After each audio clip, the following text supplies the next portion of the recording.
Productions. Welcome to the MadLife podcast, where the chaos of everyday life meets the conquest of everyday dreams. Here is your host, Mad Clock.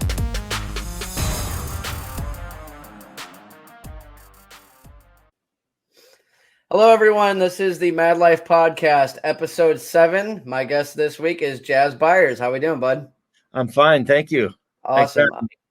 Awesome. Good to hear. I know you're from Half Wheel, among many other ventures. Right. This podcast is basically about somebody in the music entertainment business, entertainment industry, period, that has a very busy life, busy schedule. And I wanted to use it as kind of a segue for people who say, don't have a lot of resources, don't have money, a lot of time, and say, I have all these things going on. How can I still accomplish my dream of being an entertainer? So you being an extremely established person yourself and been around for many years, from what I hear and see, I thought you'd be a perfect candidate to be on this podcast to shed some light on some other topics that I haven't really covered yet. Well, thank you. Yeah. I'm happy to be here, and I will talk about everything to the best of my ability. Awesome. Doesn't mean it's right. It just means the way I see it. Yeah, this whole podcast is about perception from the eyes of the entertainer. So I really appreciate that. So let's talk about Half Wheel. For people that don't know who you are exactly, go ahead and give me a spiel. All right. So, like you said, my name is Jazz Byers. I play in multiple bands, and I have a production company. And so I've been in the music, entertainment, video business forever. But what Half Wheel is, it's half wheel as in like a half a bicycle tire. Because some people think it's like half wheel, like the will to live. It's like, no, I'm a happy guy. I got full will to live. But Half Wheel it started out as a 2-piece. So in 2016, I rode a bicycle from St. Augustine, Florida to San Diego, California. And I just got on a bike. I had all, self-contained. Nobody helped me. I just went. And I got about, a couple weeks in, and I'm probably still in Florida or whatever state's down there at this time. And I call up my accountant and I said, hey, if I make a video, like a documentary of this bike trip, can I write it off? And she I could just see it in my mind. I could hear it in her voice. She's like, are you really going to make a video? I'm like, yeah, that's what my company does.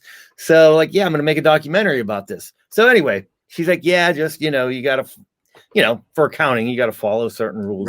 Right. So I did that trip, and I made, started editing the video, and I'm like, I need some music.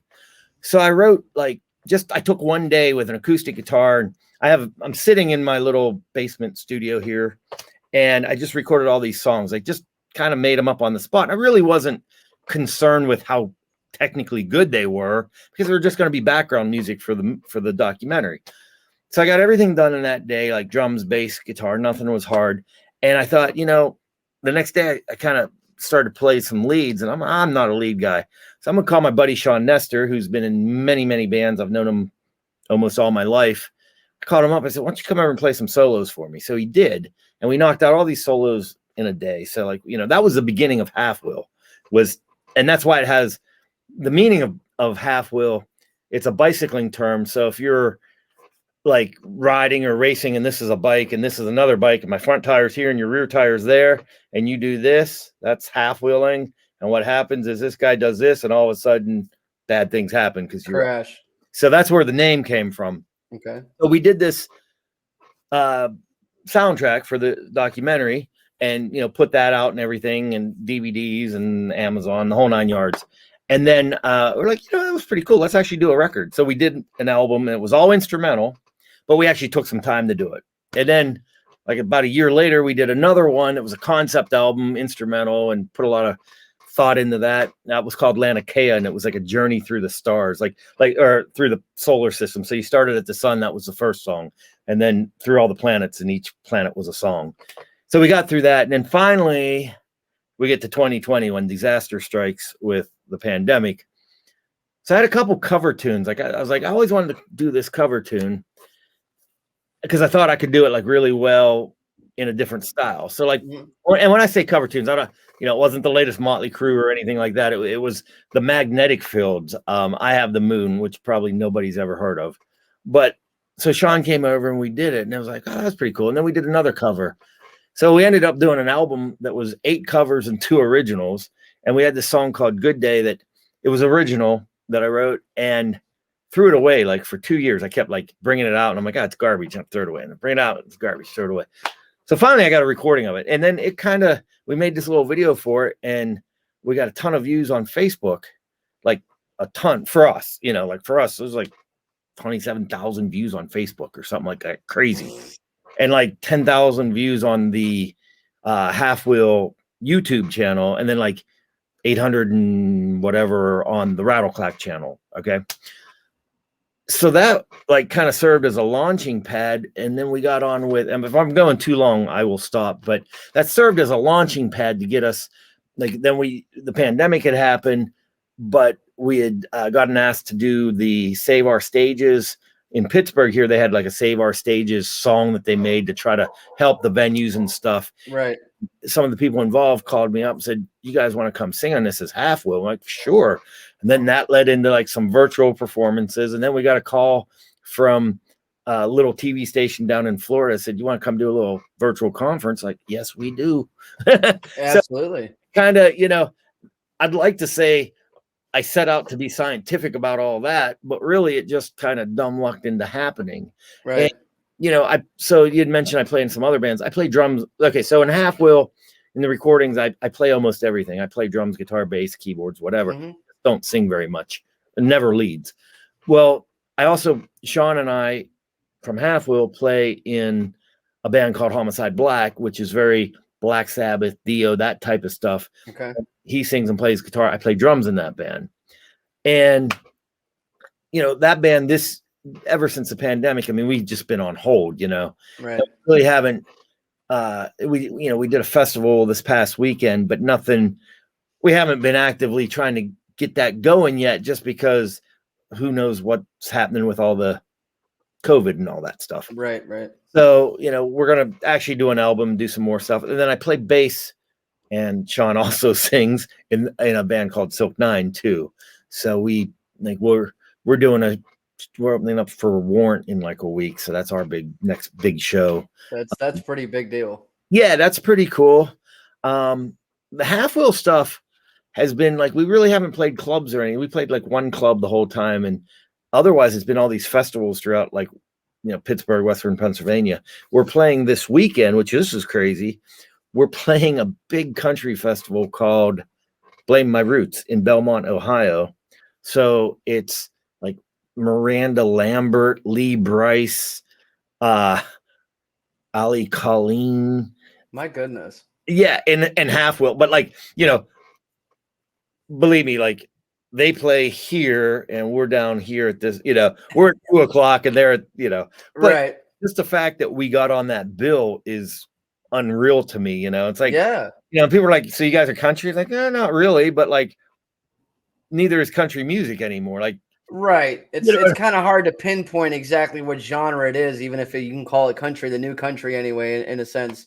And as I was researching you and the things that you do, I saw that you were on Blame My Roots, and I'm like, oh, the country dude. Okay. So I started looking deeper, and I'm like, he's not really country though. Not at all. You just kind of do a lot of stuff. You do a lot of different things. Right. Well, I told Sean, like, okay, so Half Wheel is very, I don't even know what, like Americana, or I hate to use the word pop because then people think of like right Billie Eilish or whatever. And no bad guys, I love Billie Eilish. It's just rockabilly. Yeah, you know what I mean? Kinda, yeah. We're not, Homicide Black, I can say, doom metal, Black Sabbath, Dio, and everybody's like, okay, I know what you are. Right. So fine, I can say Dawkins for 2020. Everybody's like, yeah, okay, I know what you are. Half Wheel's kind of like one moment we're like the Cure or the Church, and then the next moment we have a little bit of that Black Crowes or Tesla, that type of yeah. You know what I mean? So we're kind of somewhere in that range. We're not real distorted, heavy, metal guitar. Yeah, it's a lot cleaner channeled. Yeah, exactly. Yeah, I play a 12-string in the band. Like when we play, and we have a full band that plays with us live. Jamie Linhart plays drums, Tony Ramirez guitar player, and Paul Raschuti's a bass player, and they're all very accomplished musicians. The beauty of it is, and we didn't set out to do this, but because Sean and I had done all these recordings for the soundtracks and all that, it's kind of like almost like a Tears for Fears thing. It's like as long as we're here, and then we'll pull those guys in, and they're every bit, they are in the band 100%.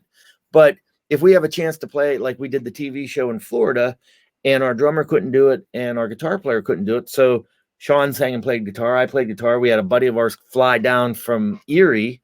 Let's make it happen. Right. So there's always some way to make it happen. Yeah. And kind of, I think that ties into your show. Like my whole lifestyle is that until 2020, I have a company. I own a company called Rattleclack Entertainment. So a lot of people are like, what exactly is that? Right. And the name came from my uncle. My brother and my uncle were train guys. And my uncle was a construction, like a heavy equipment operator. And he was telling my brother one time, he's like, man, you need to see this place where I'm working. I'm under this big railroad trestle, wooden railroad trestle. When he's like, every time a train goes over it, it rattles and clacks and shakes. And it's like the whole thing's going to just explode. And I overheard the conversation. I'm like, that's kind of what it's like when I record all these bands in my basement. It rattles and clacks and shakes. So that's how I got the name for the company, which is a great name until you start doing corporate audio video production. And then people are like, what's the name of your company? Ratchet and Clank, Battle Crick, Ratchet Clock, Yeah. So, but once I tell the story, then people are like, oh, okay, that makes sense. That, Right. But, so what it is, it's kind of this very amoebic company because it is that and my bands are the only source of income I have. So the company does everything from corporate audio video, and people are like, what's that? And I'm like, it's like a rock concert in a hotel or convention center, except instead of having a band, I've got a vice president of sales talking about whatever, but video screens, lighting, PA systems, the whole 9 yards. Right. Doesn't matter what you put through it, it's still the same gear. So that's how Rattleclack funds the label side of things, because I have a Rattleclack as a record label, and I record bands. It functions on two levels. I record bands, and that brings in a little bit of money, but I also put out albums. I did a compilation album of Pittsburgh bands last year. I've done a couple bands where they released their album under the Rattleclack name. All the Half Will, Homicide Black comes out under Rattleclack as well.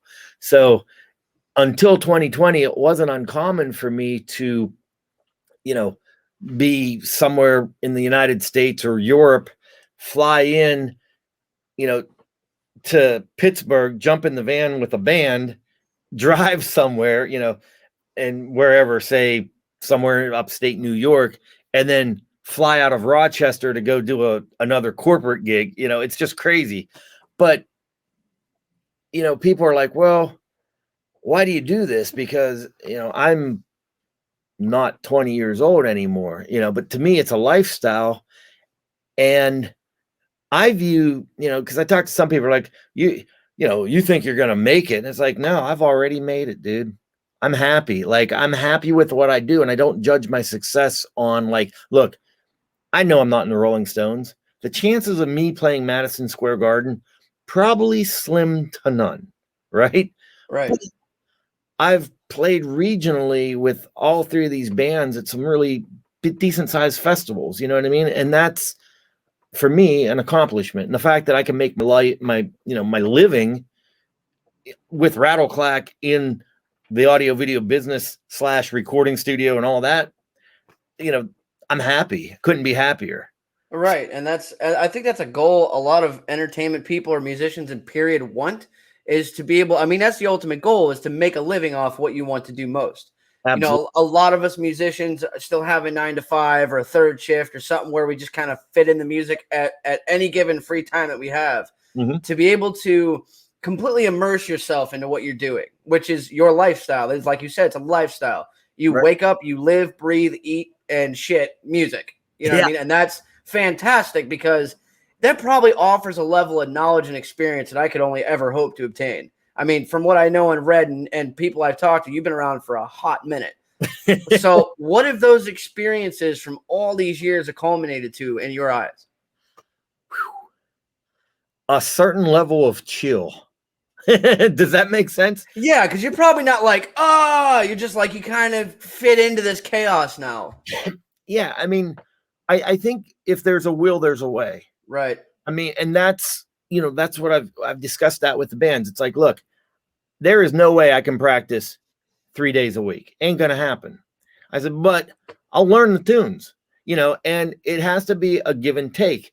So Half Wheel's playing this big festival tomorrow. I mean, there's going to be thousands and thousands of people there. I'm sorry. It's 2 days from now.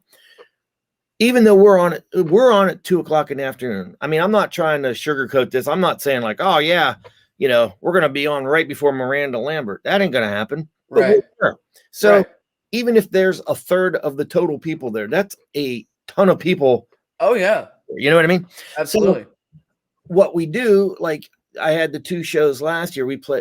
Last week we played a thing called Gigaroo, which raises money it's a big outdoor festival, and it's Friday, Saturday night. So Homicide Black played Friday night, Silk Nine played Saturday night, and this festival raises money for kids that have terrible diseases and stuff like that.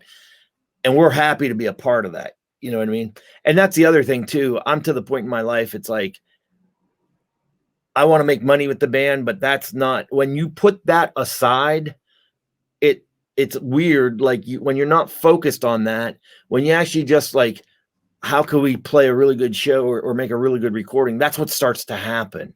Right. And the other stuff follows. It falls in the line. I think I got sidetracked on something I was saying. Oh yeah. So, with both bands playing last week, that was the rehearsals we did. Now this week's rehearsals for Half Wheel, so that we know what we're doing. And then the Warrant show is next weekend. So we'll have the rehearsals for Warrant this upcoming week. But it really relies on, like, when you have a lifestyle like that. I mean, first off, if I didn't have a iPhone, I would be in massive trouble because my calendar, it just dots all over it and busy.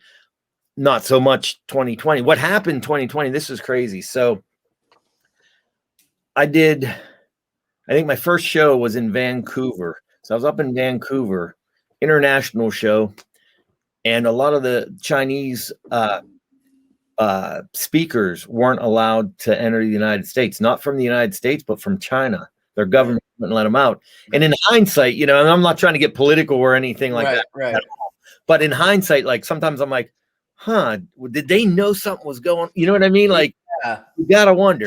But so like I did that show. I flew. Well, I know I did this to myself. I didn't think about it until like 2 days before I left. I'm like, Vancouver. Wait, that's right by Whistler. I got to go skiing. So I stayed 4 extra days. I flew back to Pittsburgh for 22 hours. Right. I was back in Pittsburgh 22 hours, and then flew out to San Diego to do a show. Flew back for about a day and a half, and then flew to Texas somewhere. I don't remember where, Austin maybe. Came back and then drove to DC for a show. But that's literally like, that was all of like the end of January, all through February, getting into March. And then I'd booked like $3,000 worth of airline tickets for upcoming events that were happening. And I was so booked up schedule wise. I'm like, wow, I don't know if I'm going to be able to handle all this. Cause it's like, I was just getting hit with everything for the rest of the year. And I booked all those airline tickets, and like 3 days later, everything canceled. Yeah. COVID hit. Canceled. Yeah. So, my lifestyle really changed, and that forced me to really change kind of some of the focus of the company, because I was supposed to do shows in like overseas in Japan and China, and then like Palm Springs and Florida and all these different places. Well, it's not, when you have a company that does this type of stuff, where it's not necessarily just, it's not Pittsburgh based, it's not Pennsylvania based, it's not even the United States. It's, got elements from all over the world when we do these. It's not dependent on what Pittsburgh's regulations are. We might be wide open here, but people in, pick any other country may not be allowed to fly. Right. So it's really, even though we're starting to open up now, it still forced me to change kind of my business model a little bit, because what do I do? So this whole past year, I focused on the recording side of things. Yeah. So somehow maybe this relates to the question you asked. I talk a lot. So that's what we need. I want someone like you've had that kind of experience to just kind of ramble, because there's so much knowledge in there in that little skull. Well, and it's what I'm craving. That's what I want my people, my listeners to have. Nice. Well, thank you all if you're still with us, thank you. Yes. This is fun too. So we went to the venue, right? This is for the Blame My Roots thing. Yeah. Yep. And I thought, like, we just went to check out the venue, and they're like, "Do you want your passes now?" I'm like, "Yeah, I'll put it on." I didn't know I can't take it off, and it didn't bother me until I found out like it doesn't come off, and I got to wear this for 3 more days, and it's driving me nuts. So that's terrible. But yeah, it's funny because like I've been involved with music my entire life since I've been 5 years old. Got my first guitar in Tijuana, Mexico. That's a true story. Wow. I've been playing ever since, and I'm not. When I say this, I don't mean this like I'm good. I mean, I'm not gonna lie, but I'm not great. But I've always surrounded myself with people that were better than me, and that is such I never wanted to be the best one in the room. Right. I wanted to be able to be with the best people in the room. You know what I mean? Yes. And that's another thing. So Half Wheel has a new EP coming out. I can't believe it took me this long to tell you this. It's called Believe, and it's a 5-song EP. So with everything that was happening with all these festivals we're playing, this was originally going to be a full-length album, but if that had happened, it wouldn't have been out until February. And we're like, guys, we need to get 5 new songs out immediately, because we're playing, the Blame My Roots Festival, the Millville Music Festival, which is a big Pittsburgh festival. Oh yeah, that's big. We're playing the Rock for Life in Island, Pennsylvania. That's big too. Oh yeah.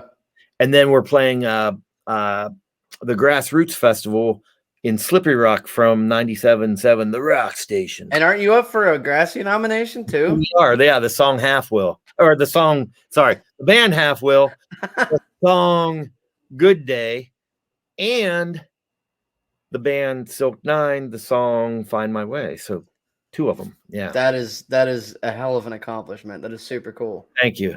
Yeah. And I focus, when it comes to that, I focus a little bit more on the Half Wheel because, that's kind of more spearheaded by me, whereas Silk Nine is spearheaded by another guy, and it's not that I'm not pushing it. It's just right. You push that, I push this, we're all happy. And right. Yeah. Team effort. Absolutely. But I always, going back to being the, musician guy, I always wanted to be the guy that was I was never the guy that was like, wow, did you listen to such and such band? Because that guitar player's tone and did you hear how he never been me. Now, I'm not saying I don't like it and I don't appreciate it, but I was always like, I don't know. Do you hear U2? Okay. Yeah. That song is really great. You know what I mean? Like the sum of all its parts are really great. I was never I don't know why I used U2. I think I used Edge is a hell of a guitar player. So absolutely, but he's not.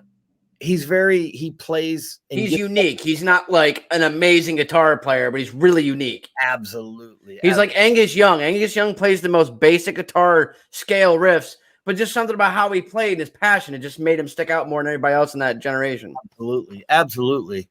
And anything you can do to create your own sound, with Half Wheel on the recordings, I use what's called a strum stick. Have you ever heard of one? I haven't. You want to see one? Absolutely. Okay. I'm gonna walk away and I'll be right back. Yes, sir. I have a couple of these things and I'm gonna show them to you. Oh, I'm interested. Give you a little bit of if you've heard some of the Half Wheel albums, there's a sound on on a good bit of the songs that people are like, do you guys have a banjo? I'm like, nope. And they're like, I didn't think it was a banjo, but I didn't know what it was. So hold tight. Okay. We're about to get an exclusive inside look at the Half Wheel sound engineer's trick. Yes. It's like Jimmy Page and the violin, using the bow on a guitar. Kinda. Yeah. I'll take that. Hey, anytime anybody compares me to Jimmy Page, right? It's like people compare me to Eminem, and it's like, okay, I can rap, but I'm nowhere near Eminem. But thank you. right? Yeah. Yes. I knew where it was coming from. So yes. Okay, so this is a strum stick. Okay. Right? Well, that's the case. Right. So I got to tell you the story about the strum stick. Okay. And I probably need a pick, which there's not a pick anywhere in here. There's picks everywhere in here all the time. Here they are. Hey, bud, I got you. Thanks. Here, right? There you go. That's crazy. Nice. So in 2016, as I'm riding my bicycle across the lower parts of the country, I get a phone call. And this goes back to that, like, however you got to make things work, you just make them work, right? Yep.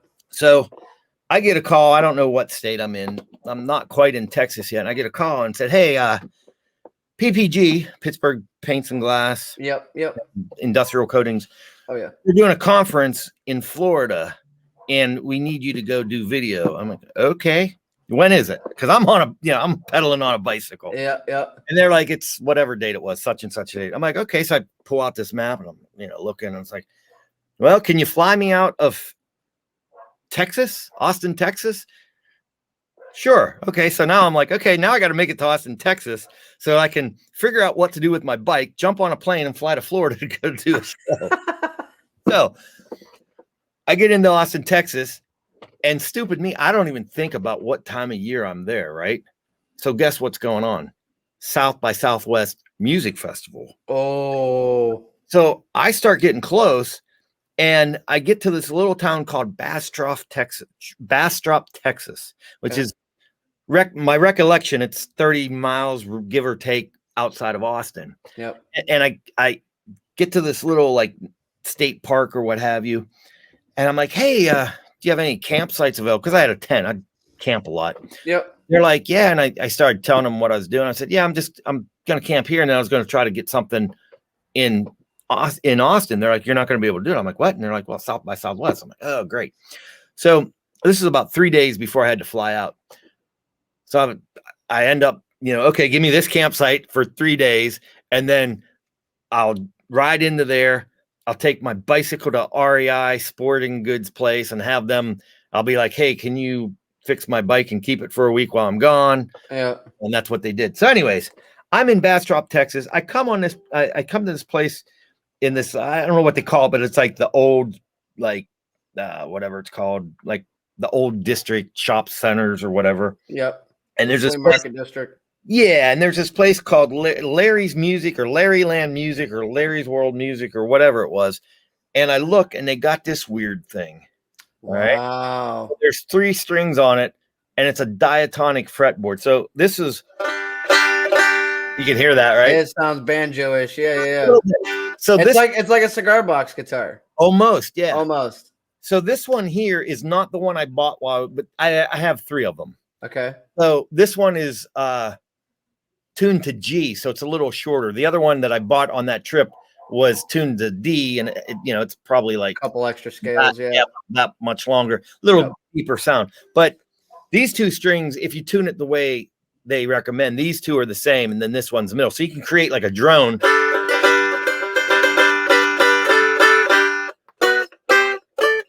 And their whole thing is, so it's a diatonic fretboard. So what that means, you can bar it all the way up the fret. Absolutely, it's latte do. Oh yeah. So it's kind of cool. It's kind of cool, and people are like, "Well, I like that."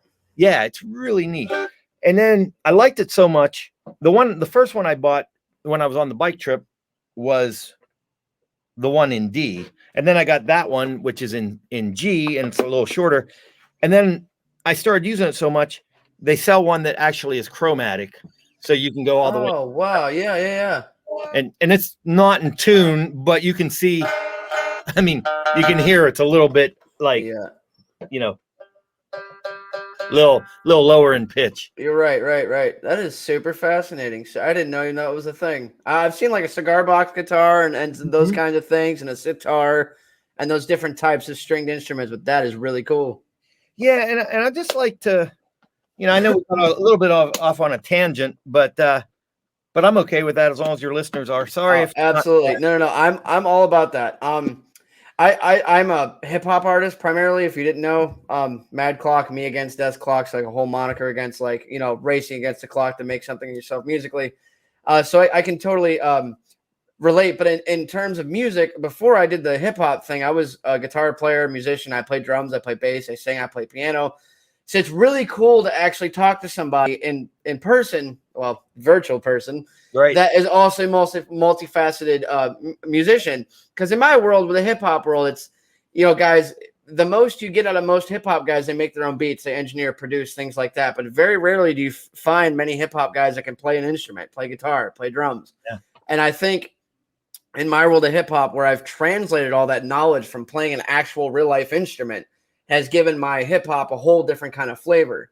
Absolutely. And I can hear in your music as well, where, yeah, you just play all these different instruments, and that's where all these varieties of sounds come from and genre styles, where you're doing like the doom metal, you're doing the 80s rock, you're doing the country stuff. Not really. It's more like folk, I guess, if you had to really pinpoint it to something in my perspective. It feels very folk rock kind of. Yeah. But it's got a lot of punk and like gritty undertones to it. I love it. I tell people that, like, because in Pittsburgh, everybody's like, "Oh, you guys are so much different." I'm like, "Yeah, for Pittsburgh. If we lived in Minneapolis, there's 1,000 bands doing what we do. It's just exactly scene, you know." Yes, yeah, I feel that way because in especially with like hip hop's everywhere in the area. Hip hop is everywhere in Pittsburgh, but my style or my genre of hip hop is pretty far out there. It's hardcore, it's heavy, it's fast, it's you know, Do in a your song face. together. We have to, absolutely. I need to get back into playing guitar because I do acoustic EPs in between my hip hop tracks and my hip hop albums. So I like to keep it fresh and do something different. You know, like doing hip acoustic stuff. I would absolutely love to be on a song with you. That would be great. Yeah, we'll make it happen. You saw it here first, listeners and watchers. It's so weird. When I go this way, it's the opposite. Yeah. This way. That's this guy. Yes.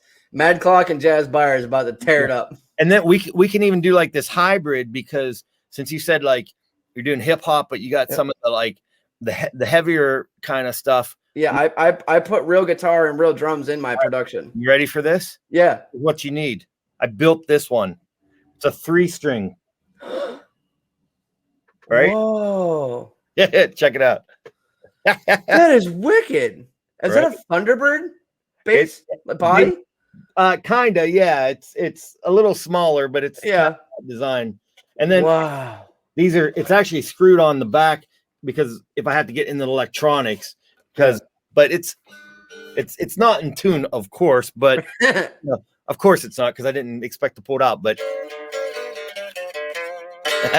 super cool. Man. Right? I didn't get my hand on that. Yeah. That sounds awesome. What kind of pickups are those? I have no idea. MGB. Look up MGB guitars. They sell like all the parts to make cigar box guitars and stuff. Yeah. And that's where I got all the pieces, because like I just love weird things like that, you know? Yeah, I mean, the weirder stuff you get into, the more creative the sound's going to be when you're done using it. Well, you want to see the weirdest 6-string that I'm building? Yes. Okay, I built 2, and this is not one of them.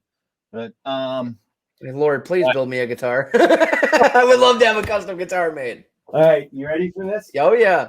All right, I'm going to show you the headstock first. Okay. Because the headstock's not cut out yet. All right. It's not painted yet, but you have to imagine this painted. Do you remember slime? Like back in the day, the slime toy? Yeah. Okay. Imagine a like Mr. Yuck slime green color. Yes. Okay. So this is the headstock. Not very exciting. All right. It just hasn't been carved and finished yet. But imagine the headstock cut out to look like this is all like slime dripping off of it. Yeah. Here's what the body looks like. Get out of here. That looks so cool. So. Oh, that is insane. And it's the bad, I still have to, I'm still hardwired and all that. Yeah. Some of these projects take me forever because like I start them and then all of a sudden I have no free time. Yeah. So this has literally been sitting down here for 2 years, maybe. You just like die cut that with a bandsaw? I did it with a jigsaw, believe it or not. Or a jigsaw, that's what I meant. Yeah, that's crazy. The neck is a Warmoth neck. So I don't mess around with necks because I don't have that type of talent, but it's a really nice neck. It plays. It's probably it's out of tune, of course. But it's kind of, this is just laying here for right now. It's just to make sure everything's input. Yeah, exactly. So, but one of these days I'm going to get this finished. I tried to build, this is actually a design I had from like 7th grade. I cut out a body, not knowing what I was doing, and made a terrible guitar that didn't play or anything. But I kept the body because I was like, that's kind of crazy. So I traced it, and then did this. And one of these days I'll probably get it done. But it's so big. Is insanely cool. Oh yeah, it's a Fat Boy. That thing is wicked. Yeah, it looks like what's his name should be playing it. Like that rockabilly dude wears the zoot suits and shit. Yes. John 5. Oh yeah, John 5. Yeah. John 5 plays a big ass Bigsby. Yeah. Yep. But yeah, so I mean all that I like regular guitars and stuff too. I mean, you know, I'm a Gibson guy, but I have all different. I've been a Gretsch guy I play a 12-string, what's it called, Electromatic Gretsch that I think is amazing, hollow body. And Gretsch usually rock them Bigsby tremolos too as well. Yeah, those are cool. Yeah. They're a pain in the ass to string. I'm just gonna say that now. I was not a fucking fan of. I had an ESP semi-hollow body years ago, and it sounded wicked cool. I love the semi-hollow. It kind of projected a little bit more. It still had that crisp, electric sound to it. It was the best of both worlds. But oh my Lord, to get that around the Bigsby and on the pin, and then to have to hold it there and string it, I was like, get this thing out of my face. That was terrible. You have to put it in that way to go that way. Around and then hold it, because if you let go of it, it would pop off the pin. Yep. Oh, it was a nightmare. So the ones I have now, I don't have them currently. Misread and Bella Rotten, 2 models I've been working with, they've been doing promo for me. I have an ESP, and both from now on, I just do string through bodies. I just don't have the patience.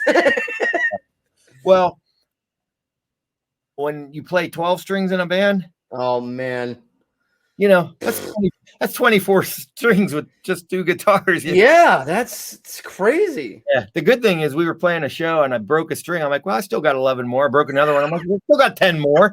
It's like, let's go. Come on. You're gonna miss. Anyone's really gonna miss. The second G string and the second A string being gone when you got all them harmonic strings being played at once, and no one gonna notice. Absolutely. Hey, so I'm gonna have to kind of start to cut this short. That's totally fine, man. I hope that I hope I talked about some stuff that made a little bit of sense, and I'd love to come back and chat with y'all again. Absolutely. I got to do the shameless plugs. halfwheelband.com. If you don't put band, you get a cigar shop, which is also cool, but it's not me. homicideblack.com, rattleclack.com, Facebook /Homicide Black, Facebook.com/halfwheelband. What am I forgetting? Silk9.com. Just look it all up. So because it's all good. This man Jazz Byers knows what he's talking about. He's been around a long time, and I really appreciate your time, man. It's been awesome chatting with you. Yeah, and sometime if you want to chat about anything in that, or if any of your listeners or anybody wants to get a hold of me and say, hey, what can we do? Who can we talk? Like I try to help people out. And that's the one thing, like, with maintaining the MadLife lifestyle of constantly this, that, and everything, it's like, I'll tell you what my dad told me one time. He said, because I wasn't being very nice to somebody, and he saw it, and he pulled me aside. He said, be nice to people. It pays dividends. And that is what so many, like, you will get so much further if you put a show together with bands that work together, sound great together. Like, hey, man, you want to use my amp? Use it. You want to use my drums? Use it. Everybody gets the lights. Everybody gets the PA. It makes it better for everybody. Absolutely. And it's sad because, and I get in the whole music business thing too, if you want. I toured for 2.5 years in a band, Fat Tuesdays, our guitar player. We had a record deal with Columbia Records. When videos were shot on film. On film. Yeah. I mean, not back then. It was like, wow, you got a video. Now it's like, yeah, my 7-year-old made a video. Everybody. Yeah, right. But the business has changed so much, and it's so much more. Like, it used to be, music. Where are we at? Music business, and now it's music business. Absolutely. You know, it's like I don't know everything about Instagram and Facebook and all this stuff. Now I can't just write songs. I got to know everything about social media. I got to know everything about Bandcamp, Reverb Nation, blah blah blah blah. Yep. And you know, you're almost better off this. You know, tying this into what I said originally. You know, I feel like I've made it because I'm happy doing what I do, and you almost have to have that mindset because I don't even know where you go anymore. You know what I mean? There's so few labels and it's so centralized. And so I talked to a buddy of mine. It's my last story, I promise. Then I'm out of here. So you mentioned the song Good Day, or we talked about it. I sent that to a buddy of mine that was an A&R person for a major label. Okay. He signed a lot of bands that if I told you about, you'd be like, okay, I know who they are. Yeah, no problem. Yep. Whether you like them or not, that's not the question. You know them. Yeah. Exactly. So, you know, I know he's in the music business. Nobody's in it like they were back in the 90s. Right. So I sent it to him and he sends me an email back. He's like, wow, he's like, Good Day. That's a really good song. And I'm like, okay, cool. I don't think anything of it. Right. Yeah. And he sends me an email the next day. He's like, the more I listen to it, the more I'm convinced that's a hit song. Okay, cool. It's still right. Okay. Right. So then the next day he sends me this next email. He's like, I hope you don't mind. I sent this to a friend of mine that works overseas, and occasionally he'll need a song for an artist. And he's like, it's a long shot. He's like, but you never know. And I'm like, yeah, I don't mind. Yeah, send it. Like, you know, somebody sings my song, even if it ain't me. I'm cool with that, right? Oh yeah. So I don't, I'm kind of stoked about it. That's cool, right? So the following day, now think about what I just said. He sent it to one of the few people that he knows that's still in the major label industry, working with national, international artists, big artist. Oh yeah. That was his last email. He sends me one more email. He's like, I really love this song. He's like, now all we need, are you ready? All we need now is some random stranger drinking ocean spray, singing this song on a 30-second TikTok video, and it'll be huge. And I know he was making a joke, but it makes you go like, that's what's wrong with the industry now, because that's exactly it. He was making a joke, but he's 100% serious. Oh, absolutely. You know, it's like he literally just sent it to one of the people that he knows that's still in the industry. But if we had some random stranger dancing around in her underwear, drinking ocean spray, singing this, that'd be it. You know, like, it can't just be the guy with the guitar in front of a screen doing the thing anymore. It's got to be dressed up, put makeup on, fake this, that. And I've grown up in an industry that's already been molded that way. But the transition was happening when I was a child. I was born in '88, and my musical interest started peaking in the early 2000s. Mm-hmm. So the big push of industry moving to the digital age, moving to Napster and those older platforms, you know, it literally erased the chance of a guy playing a guitar in front of a screen and getting recognized for it. It destroyed it. Yeah, it stripped the art from the canvas. Exactly. And here's what happened. Back in the day, okay, you bought an album from whatever band, doesn't matter. Yep. You may not like it, but you know that, you know, because there's a lot of people who are like, oh, screw the record labels, blah, blah, blah. Okay, yeah, I get it. They're all evil. Yep. Okay. But here's what happens, though. Somebody at the label believed in that band enough to sink that much money into them, to put them in a real studio with a real producer, with real songwriters, et cetera, and made this album. So you knew the quality expectation was, you know, up here. Maybe you didn't like all the songs, but at least you knew there's a certain threshold of standardization of like what to expect. Nowadays, because anybody with a laptop can record for nothing, you've taken that out of it to where it's like some of the music suffers because just because you can record doesn't mean you should record. Right. Oh, absolutely. Just because you can doesn't mean you should. Exactly. Yes. So I'll leave you with that, you know, and if people agree with me or disagree, that's okay. I love y'all, man. It's all cool. You know, I totally agree with you. We're definitely going to have to talk more. I will be messaging you and sucking up any little bit of free time your crazy ass has. because you have an abundance of knowledge that I got to dig into, and my shovel is ready. So I would love to chat with you, and we'll pick whatever the topic is. This was maybe just me rambling and a bit of an overview of everything with a little bit of highlight on maybe some of the upcoming half wheel stuff. But I'll talk with you about whatever you want to talk about. We'll definitely get to it, man. So this has been episode 7. My amazing guest, Jazz Byers. Thank you very much. Go check out Half Wheel. Go check out Silk 9. Go check out everything else this man is doing because it's fucking awesome. I appreciate your time, man. Thank you a bunch. Thank you. Appreciate everybody at First Angel Media and Brutal Business. This has been the MadLife Podcast. Y'all have a good one. Peace.